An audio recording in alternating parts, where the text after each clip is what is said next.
کہنے لگے دیکھو وہ محمد بن عبداللہ صلی اللہ علیہ وسلم اس نے اپنی بہو سے نکاح کر لیا، بہت بڑی بات بن گئی، ہر بندہ بچے میں گوئیاں کرنے لگ گیا۔ رب تعالیٰ نے آسمانوں سے اس سلسلے میں بہت کچھ نازل ہوا، ارشاد فرمایا ادعوہم لآبائہم هو اقسط عند اللہ، اے لوگو جو کسی کا باپ ہو ہر بندے کو اس کے باپ کے نام سے پکارا کرو اور جانا کرو۔ ما جعل ادعیاکم ابناکم، تمہارے منہ بولے بیٹوں کو رب تعالیٰ نے تمہارا بیٹا نہیں بنایا، یہ تمہارے خود ساختہ قانون ہے۔ حضرت زید ان کے والد کا نام حارثہ ہے، نبی علیہ الصلوۃ والسلام کے وہ صاحبزادے نہیں ہیں۔ ما کان محمد ابا احد من رجالکم، وہ مردوں میں سے کسی کے باپ نہیں، بچے ہوئے وہ فوت ہو گئے، وہ کسی مرد کے باپ نہیں ہیں۔ جو بلوغت کو پہنچے ان میں سے کسی کے باپ والد نہیں ہیں۔ حضرت زید، یہ زید بن حارثہ ہیں، ان کی متعلقہ حضرت زینب رضی اللہ تعالی عنہا وہ ان کی حقیقی بہو نہیں ہے، اس لیے ان سے نکاح کرنا جو اسلام میں جائز ہے۔ اور حضرت زینب رضی اللہ تعالی عنہا کا نکاح رب تعالی نے آسمانوں پر فرمایا، اور وہ ازواج مطہرات میں فخر کرتی تھی، فرماتی تھی اے ازواج تم سب وہ ہو جن کا نکاح زمین پر ہوا، لیکن میں وہ خوش نصیب بیوی ہوں جن کا نکاح رب تعالی نے اپنے محبوب کے ساتھ عرشوں کے اوپر فرمایا تھا۔ یہ اعزاز دیا گیا۔ اب یہاں پر یہ مسئلہ ختم ہوا، آپ یہ سمجھ گئے، اور اس میں بہت کچھ ہے، یعنی اگر کہیں تو صرف اسی موضوع کو آگے چلا سکتے ہیں، لیکن اس میں یہ ہوا کہ یہ بات کلیریفائی ہو گئی کہ نبی اکرم صلی اللہ تعالی علیہ وسلم مردوں میں سے کسی کے باپ نہیں، لیکن وہ تو اللہ کے رسول ہیں، وخاتم النبیین اور خاتم النبیین ہیں۔ اب باپ ہونے کی نفی، مردوں کے باپ ہونے کی نفی، اور آگے اس بات رسالت اور ختم نبوت کا، ظاہری طور پر اس میں کوئی مناسبت نظر نہیں آتی ہے، لیکن اگر ہم اس میں تھوڑا غور کرتے ہیں تو اس میں بڑی زبردست وہ مناسبت ہے۔ علماء کرام نے وضاحت فرمائی، نبی اکرم صلی اللہ تعالی علیہ وسلم سید الانبیاء اور افضل الانبیاء والرسل ہیں، سارے انبیاء کرام اور رسل اعظام میں سب سے افضل ہیں، اور فضیلت ہر جہت سے آپ کو حاصل ہے۔ اگر نبی اکرم صلی اللہ تعالی علیہ وسلم کی صلبی اولاد ہوتی، بالغ ہوتی، اور وہ نبی نہ ہوتی، تو وہ نبی جن کی اولادیں نبی ہوئی وہ نبی اکرم صلی اللہ تعالی علیہ وسلم سے افضل قرار پاتے۔ لوگ کہتے تم کہتے ہمارا نبی سب سے افضل ہے، لیکن تمہارے بیٹے کا، تمہارے باپ کا، تمہارے نبی کا بیٹا تو نبی نہ بنا، لیکن ابراہیم کے 2 بیٹے نبی بن گئے، یعقوب کا 1 بیٹا نبی بن گیا، اسحاق کا 1 بیٹا نبی بن گیا، حضرت سلیمان داؤد علیہ السلام کا 1 بیٹا نبی بن گیا، زکریا کا بیٹا یحییٰ نبی بن گیا۔ تم کہتے ہو ہمارا نبی افضل ہے، لیکن تمہارا نبی وہ اپنے اس کے بیٹے کو نبوت تو مل نہ سکی، وہ کیسے افضل؟ رب تعالیٰ نے ارشاد فرمایا، اور نبی علیہ السلام نے ارشاد فرمایا، جب جناب ابراہیم رضی اللہ تعالیٰ عنہ کا وصال ہو گیا، ابن ماجہ شریف میں حدیث پاک ہے، آپ نے ارشاد فرمایا لو عاشا لکان صدیقا نبیا، اگر ابراہیم زندہ رہتا، عمر بلوغت تک پہنچتا تو وہ یقیناً نبی ہوتا۔ اگر نبی ہوتا تو رسول اللہ صلی اللہ علیہ وسلم کی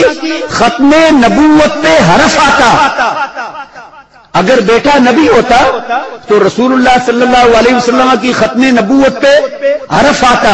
اگر نبی نہ ہوتا تو افضل الرسل پہ حرف آتا۔ رب تعالیٰ کو یہ گوارا نہ ہوا، بچوں کو بلوغت سے پہلے دنیا سے اٹھا لیا اور اعلان یہ فرما دیا کہ میرا نبی کسی مرد کا، بالغ کا باپ نہیں، ہاں وہ بچے تھے اس دنیا سے رخصت ہو گئے، اس کا تو مقام یہ ہے، یہ اللہ کا رسول ہے اور خاتم النبیین ہے، یہ خاتم الانبیاء ہے۔ اب لوگوں کو پھر اس میں وہم ہوا، معنی میں وہ لوگ کہیں راہ راست سے بھٹک گئے، اپنی طرف سے اپنی خواہشات کو دین کا لبادہ پہنانے لگے، اور انہوں نے کہا خاتم النبیین سے تو مراد یہ ہے، کسی نے کہا خاتم النبیین سے تو مراد یہ ہے، خاتم النبیین سے مراد یہ ہے۔ میں پہلے بھی کبھی وضاحت کر چکا ہوں کہ یہ قرآن کلام ربانی ہے، سب سے پہلے قرآن کے معانی کا تعین، اس کی تفسیر اور وضاحت کا حق یہ خود ذات باری تعالیٰ کو ہے۔ متکلم یہ بہتر جانتا ہے، متکلم بہتر جانتا ہے کہ میرے کلام کا کیا معنی ہو سکتا۔ اگر غالب ہے، غالب نے شعر لکھا، غالب نے غزل کہی، ایک آدمی فلسفی ہے، وہ کہتا ہے جناب غالب نے تو اس میں بڑا فلسفہ بیان کیا، قلندر ہے وہ کہتا ہے اس میں قلندرانہ تخیلات ہیں، ایک شرابی ہے وہ کہتا ہے وہ تو بڑا میخار تھا، کوئی عاشق ہے وہ مجازی ہے تو وہ اس کو کہیں ادھر لے جاتا، کلام ایک ہے اس کے مفہوم 100 ہو سکتے ہیں، لیکن اگر غالب سے پوچھیں غالب جو کچھ انہوں نے کہا کیا تیری وہی مراد ہے، تو ممکن ہے غالب ساری مرادوں کا انکار کر دے۔ متکلم بہتر جانتا ہے کہ اس کے مفہوم، اس کے کلام کا کیا مفہوم ہو سکتا۔ اب رب تعالیٰ سے یعنی ہم یہ اپنے ذہن میں یہ سوال کرتے ہیں کہ کیا رب تعالیٰ نے قرآن کریم کی کوئی تفسیر، کوئی معانی، اس کی کوئی تعویلات یا اس کے مفہومات، تعبیرات یا ترجمانی رب تعالیٰ نے اپنے کلام کی نازل فرمائی؟ فرمایا ہاں، یہ قرآن ہم ہی نے نازل فرمایا، اس کے معانی، اس کی تفسیرات، اس کے مفہومات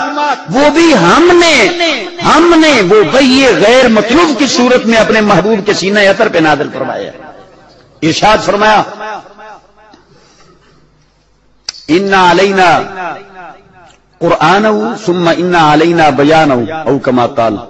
اللهم صل على سيدنا محمد وعلى ال سيدنا محمد وبارك وسلم لا تحرك به لسانك لتعجل به ان علينا جمعه وقرآنه فاذا قرأناه فاتبع قرآنه ثم ان علينا بیانہ۔ یہ سورہ مدثر کی آیات ہیں۔ نبی اکرم صلی اللہ تعالی علیہ وسلم وہ تھوڑا وہ اس میں وہ ذرا جلدی فرماتے کہ کہیں ایسا نہ ہو کہ جب وہ وہی منقطع ہو تو وہ مجھے بھول جائے، تو آپ اس کو ساتھ ساتھ اس کو وہ دہراتے رہتے، ریپیٹ کرتے رہتے، جس طرح کہ ممکن ہے آپ بھی اپنے ذہن میں میرے مفہوم کو دہراتے ہوں، کہیں ایسا نہ ہو کہ یہ جب تقریر ختم ہو تو ہمیں یہ مفہوم ذہن سے نکل جائے۔ تو نبی اکرم صلی اللہ تعالی علیہ وسلم ایسا فرماتے تھے، تو رب تعالی نے ارشاد فرمایا لا تحرک بہ لسانک لتعجل بہ، اے محبوب علیہ الصلوۃ والسلام آپ اپنی زبان اطہر کو حرکت نہ دیجیے تاکہ آپ جلدی فرمائیں کہ کہیں وہ بھول نہ جائے۔ انا علینا جمعہ وقرآنہ، اس قرآن کا نازل فرمانا یہ بھی ہمارے ذمہ کرم پر، اور آپ کے سینہ اطہر میں محفوظ کرنا یہ بھی ہمارے ذمہ کرم پر۔ ثم ان علینا بیانہ، پھر اس کا مفہوم، اس کا بیان، اس کی وضاحت، اس کی تفسیر یہ بھی ہمارے ذمہ کرم پر، ہم بتا دیں گے، ہم یہ سارا مفہوم آپ کو وحی کے ذریعے سے پہنچا دیں گے کہ ہمارے اس کلام کی مراد یہ ہے۔ رب تعالیٰ نے نبی علیہ الصلوۃ والسلام کو وحی کے ذریعے سے قرآن کریم کے مفاہیم یہ خود عطا فرمائے۔ نبی اکرم صلی اللہ تعالی علیہ وسلم سے پوچھتے ہیں اللہ کے رسول صلی اللہ علیہ وسلم آپ ارشاد فرمائیں کہ خاتم النبیین کا کیا معنی؟ نبی اکرم صلی اللہ تعالی علیہ وسلم نے ارشاد فرمایا انا خاتم النبیین لا نبی بعدی، اس کا معنی یہ ہے